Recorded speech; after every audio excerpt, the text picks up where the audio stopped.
سلام كوران كوراتنا زي يوتيوب channel تخاتلتنا خميت تصنحوا نزوان زبولكم حصرتن وانون حبريتات تحزلكم قريبا لكم كتاب مودات حبيركم تصلحوا بزعبات وطري إثيوبيا بزملكة صنع متنقطات وهي ولا يحاور سمع المركب زقبر صعري كم ناي جزعيو بقندن قدام منستر إثيوبيا أبي أحمد بزملكة قدام مخانو الجزيرة أو حدش تصاب قليتو نزح حبريته حزنا لنا مستقل منستر فيلد مارشال سيزاتو يلو أبي أتو خبلو عم خارج قديات مرا أفريقيا ناي قدام منستر أبي أحمد أتو جيتاچو ردا حيتم أتو جيتاچو ردا مس بزحات جنرالات متقاس كبيرو قساز سمعوا خنتات ترايلهم أوروبا بلعلي إثيوبيانين إرتراويانين سدتنياتات أحد دوب زقاتهم فتصامة ززارب خوينلو نزي فتصامة زري تنقاسقاس يسألون ززارب خوينلو نزي حبري تحزنا لنا وتدروا بجلة قلتنا مجمرة سلطان وزازيمو التسراويت كسلف مدلاو مقبار تسمع له بريزيدنت دونالد ترامب نتني أمريكا دو كوريا قتالي تسألائيات بهال بريزيدنت سمين كوريا كيم جونغ اون حجي كرخبو مخانو مفليتهم بنيكلير كعتقية أي فالكان كتعتقية بالكان أبز بالكركر أب تحت تغطى أمريكا زلام راح تسمين كوريا زخونت كيم جونغ اون بترامب تأوعت قريب له ملو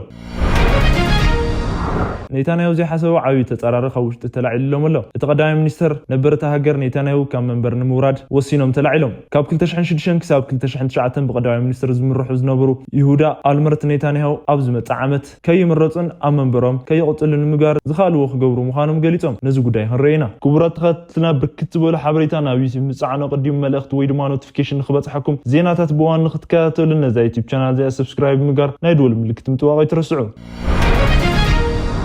بزعاوت رئيت إثيوبيا بزملكت صنع متنقطات وهي ولا نحاول سمع المركب زقبر تعري كم ناي جزعيو بقندون قدام منستر إثيوبيا أبي أحمد زملكت قدام مخانو الجزيرة أو حدش تبطاب قليتو بحوحاتم فيدرال منجستن مونغو بستفتر حدش فلي ناس فهمتو تبطاب قليتو إذا فلي سقات حدش كوينات أنصلالي لو يلون وسيخو لوخات محبرات سيفيلن أبوتات هيمانوتن أبز حلف سومنات بتخططالينا مقالن مي توقعيزم يوم زباله تبطاب إذا ما نزقد مزيز حلف خوينات سنبره مسرح زخاخر يخبل قليتو قدم مولع خوينات أب كل تشحن عشران أقوى فرنجي أبتن قداموت معلتها تمسسالي مسرح خمس نوره بمزخار أبتو سفير ولا أبتغنات العلي شدشمي تشح سوات كم زموتو لعلى 5 مليون سوات دما كم تمزبل زخاخيرو سمع مقرات توصي خاز فرم دحريت كل عامت قال جيتين صلالو كم زلت تنتن خمزولو بمتكاس زملكت تتبطب زخينات كابتزحلفه زخف خون كم زخله تنقيرو إيرترا مشارخته أبزناي كوينات تأساسيرهم من العالم اتزوبا خوابين كتصاورهم زي يخلو جيتات كفتر كم زخيلن بزدما أعلم لخو درجة كيلاتات يقلص له أو إنجليز ركب ناي شاتهم هاوس تانك تنتاني أويل أباته حجاب تجري استفترة حدش وطرن مسيرتنا استفترة في الليل كله بزش أقل ملكوعنا كالي يزور كينات درجة سقات بتحل خبل نال الجزيرة قليتهم زباويان حرنا تجري ودما حوحات فيدرالو منجستي مونغوز جبر كينات دوزبله أو حدار كل تخل تشحن إسران كلتن استفروا مسمع سلام حجة أب تحت سقات كم زلوا زجلت تتبطب إذا مع مونغو قرابتي إيرتران إثيوبيان نعويز مت زلوا في اللي سعي مخانو وسيخ قليتو إذا أزير شغل مخان تنتن يقول صلوا إثيوبيا أو زوا مرا أفريقيا سلامنا عبي ترى زلوا هاجر مخاناز قلت تتبطب أقرب إثيوبيا زخنا السودان دو السودان سوماليان برتاو جت أبزلوا الوانز في التركينات من رجع تزوا خزر كم دخلن سقات قليتو أديس أفريقيا زعابين كأن ما أخل مقاعدة أير مخانا أفريقيا أو عوي أفيشن زفترتنا يبع علامة إيمان كجود يخلي يخبل تتبطب سقات وسفيرو تنتني حارس معنا يمدلوا بصراحة بغندو قدام منستر إثيوبيا أبي أحمد بزملكة قديات مخان يقول صلوا زبالة تتبطب إذا ما إيرترا أب دبلوماسي بزملكة صنع مسرت سلازي بالله مخانا قليتو روحات متحققات إيرترا تأمامينو أبناي سلام مسرح مجمرة خير كم سقات ترى بس كدايم منستر أبي أحمد وأنا أزال سراويتن فيلد مارشال برهان جولان استزاتو أبياتو سلمن تاي تنجر حديو زي كونه خبلو بريزيدنت نايك أدم زنبرك زيهم محدار تجري حجد ما أم خارج قديات مرا أفريقيا خوينم زقل قل زلو أتجيتها شوردا حيتهم أتجيتها شوردا أم حورا مرة خويم بزهان جاتهم أو زم حلال فو ملختي تمزابلتن تولد تجري نام منبرهم كوابيهم أم ملاس بزملكت ما راح تنتقادلتن تجري مس فيلد مارشال برهان جولا كي تعرف 5000 رو ملكيتهم بخالي وجنون اتبوليتيكاو مريحنة مس كدايم منستر أبي أحمد كم استزارروا بقليتهم أفضل قداي زي مسوانا أزال سراويت فيلد مارشال برهان جولا كابتم استزارروا جنرال مقوي هايلن جنرال جون مديدن كالوتن كم زركوا وصيغم بزد ما تمزابلتي نابوتهم من ملاس بزح راح تستخيل زمسل سمع وكنت تبتحه كابز حلفوا وأنا تنترقنا نحنا أبزي بقولوا خميجيرهم تمزابلتي ملص وزبل عينة أكايدا 500 أتجيتها شوردا أبز من أختهم وقيس مغربهم حوحات تجزيهم محدراوي أقومان كملص قالوا نابلو الدقاقي ممكن زاروا يسمع زد ما أنت مزابلتي وحسنة الدحنة እዩ ብዝብል እዩ መጀመርያ ተመዛበልቲ ዝምለስሉ ኩነታት ይፈጠር ካብ ሰብኣውነት አንጻር እውን ተመዛበልቲ ክጉዱ የብሎምን ዝብል ብኻሊ ወገን ይስማዕ ብወገን አቶ ጌታቸው ረዳ እቲ ፌደራላዊ መንግስቲ ድማ ኣብ ትግራይ ኣብ ስልጣን ዘለው ወታደራዊ መራሕትን ፖለቲከኛታትን ተመዛበልቲ ከም ፖለቲካዊ መትሐዚ ሒዞም ኣለው ዝብል ግምት ከም ዘሎ ይረአ አቶ ጌታቸው እውን ኣብ ናይ ሎሚ መልእኽቶም እቶም ሕጂ ዘለው መራሕቲ ኣብ መሸጣ ወርቅን መሬትን ከምኡውን ኣብ ዘይሕጋዊ ምስጋር ሰባትን ተጸሚዶም ስለዘለው ጉዳይ ተመዛበልቲ ብዙሕ ዘይግድሶም ይኾነን ብምባል ከቢድ ወቀሶኦም መስሚዖም ኣለው ክሳብ ሕጂ ብሚልዮናት ዝቁጠሩ ተመዛበልቲ እዋን ኩናት ተመለሱ ዝበሃል ዘሎ ኣብ ወልቃይት እዩ ኣብ ጸለምትን ተመዛበልትን ተመሊሶም እኳ እንተኾነ ምስ ተመለሱ ግና ጸገም ከም ዘጋጠሞም ብወገን ግዚያዊ ምሕዳር ትግራይ ቅሬታታት ክስማዕ ጸኒሑ እዩ ኣብ ቀረባዋን ድማ ተመዛበልቲ ንምምላስ ክበሃል ኣብ ማዓስከራት ተመዛበልቲ ምዝገባታት ከም ተኻይደ ብምግላጽ እዚ ጉዳይ ግልጽነት ዝጎደሎ እዩ ክብል ሓደ መንግስታዊ ዘይኮነ ትካል ቅሬታ ዘስምዐሉ ኩነታት ተራእዩ እዩ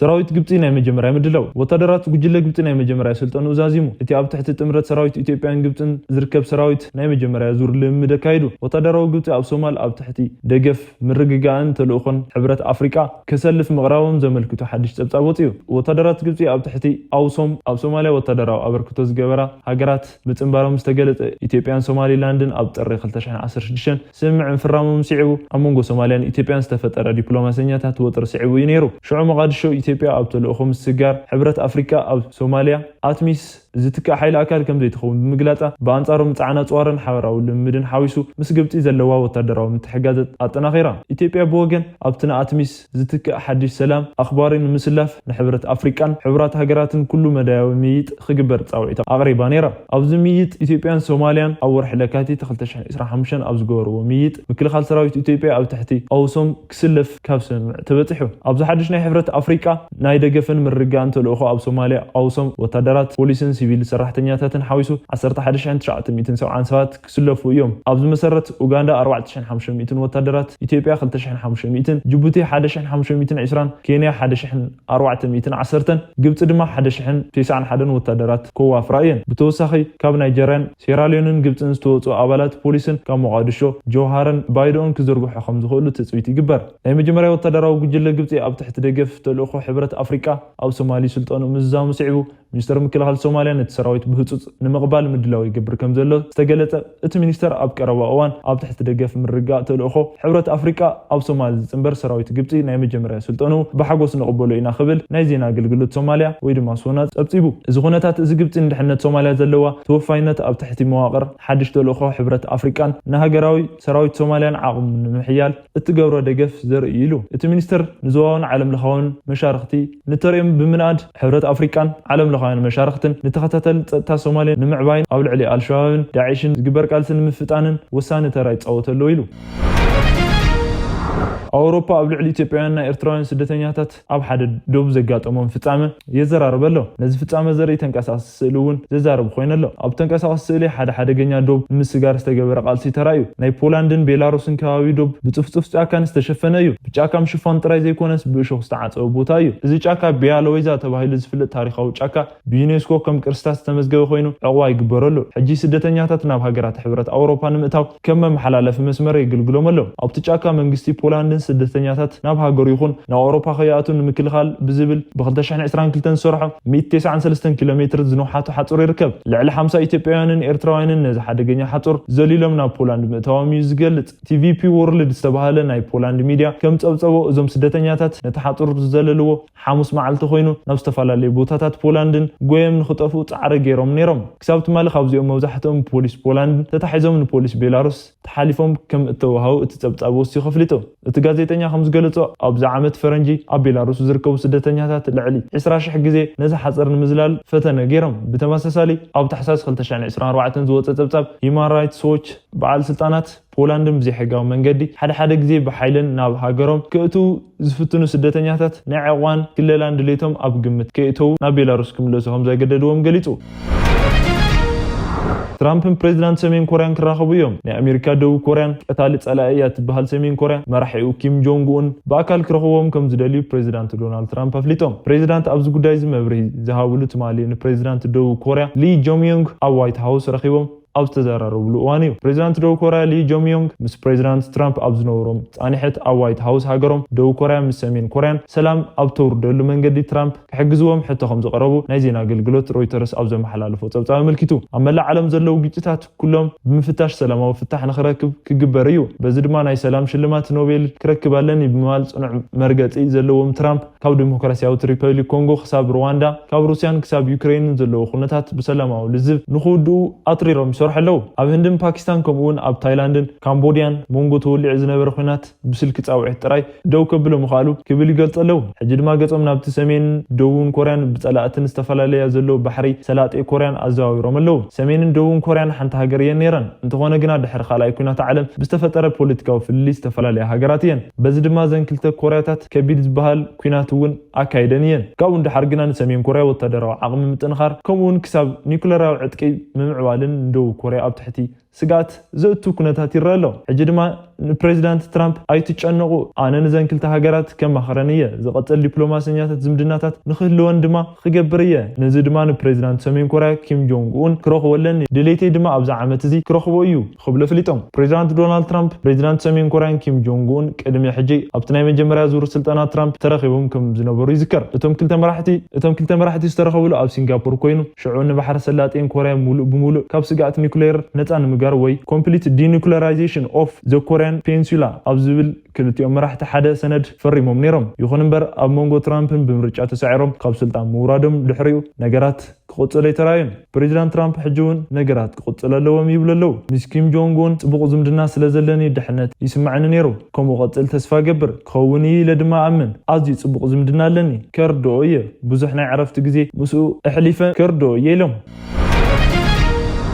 ኔታንያሁ ዘይሓሰቡ ዓብዪ ተጻራሪ ተላዒልዎም ቀዳማይ ሚኒስትር ኔታንያሁ ካብ ስልጣን ንምውራድ ወሲኖም ተላዒሎም እስራኤል ከም መቆጣጠሪ ኣውሮፓውያን ካብ 2006 ክሳብ 2009 ብቀዳማይ ሚኒስትር ዝምርሑ ዝነበሩ ይሁዳ ኣልመርት ኔታንያሁ ኣብ ዝመጽእ ዓመት ኣብ መንበሮም ከይቕጽሉን ንምግባር ዝኽኣልዎ ክገብሩ ምዃኖም ገሊጾም በኣገባብ ወፍሪ ገዛ ኔታንያሁን ኣዝዩ ዘይተሓጎሰ እቶም ቀዳማይ ሚኒስትር ነበር ኣነ ንሃለኹ ኔታንያሁ ኣብ ስልጣን ኣይቐጽልን እዮም ክብሉ ተዛሪቦም ኣብ ዝመጽእ ዓመት ኣብ ዝካየድ ምርጫ ባይቶ ኔታንያሁ ከይዕወት ካብ ሕጂ ናይ ተቃውሞ ኺዳን ምፍጣሮም እዮም ዝገልጹ ቀዳማይ ሚኒስትር እስራኤል ነበር ይሁዳ ኣልመርት ወፍሪ ጋዛ ኔታንያሁ ኣብ ዝሓለፈ ዓመት ወርሒ ጥሪ ክዛዘም ይግባእ ነይሩ ኢሎም ዘናሽናል ምስተባሃለ ማዕኸን ዜና ኣብ ዝሓለፉ ሰሙናት ኣብ ዝገብሮ ቃለ መጠይቕ ይሁዳ ኣልመርት ካልእ ሓቂ ኣቃሊዖም ክሳብ ሕጂ ኣብ ወፍሪ ጋዛ ካብ ዝቐተሉ 80% ሲቪላትን ኣባላት ሓማስን ዘይኮኑ ንጹሃን ዜጋታት ምዃኖም ተዛሪቦም ወፍሪ ሰራዊት እስራኤል 20% ጥራይ ኣባላት መራሕትን ሓማስን ከም ዝቐተለ ቃሊዖም ኣዝዩ ብዙሕ ሞት ሲቪላውያን ምፍጣሩ ብትሪ ብምኹናን ቅድሚ ሕጂ ነቲ ወፍሪ ይድግፉ ከም ዝነበሩ ገሊጾም ሕጂ ግና ኔታንያሁን ክቕጽሉ የብሎምን ኢሎም ድሕሪ ዝሓለፈ ሰሙን ምሕዳር ኔታንያሁ ንከተማ ጋዛ ንምሓዝ ዝሓዘቶ ውጥነ ፈሺሉ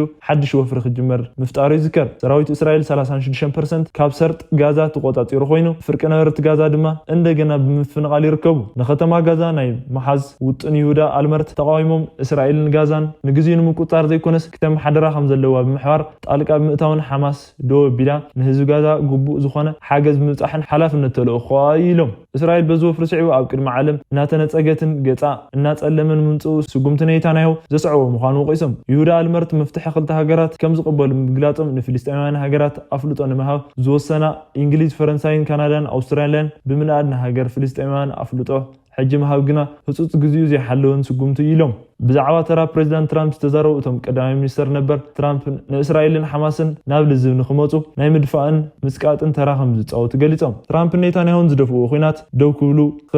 ከገድድዎም ዝኽእሉ ጽልዋ ዘለዎም እዮም ኢሎም ተዛሪቦም ጸብጻብና ሎም ዝሓዝናዮም ኣርእስትን ኣብዛዚምና ኣለና ላይክ ሼር ኮመንት ብምግባር ንቻናልና ዘለኩም ደገፍ ምግላጽ ከይትርስዑ እናበልና ምስ ካልእ ሓበሬታታት እንደገና ክሳብ ንራኸብ ጽቡቕ ግዜ ንምንየልኩም ሰላም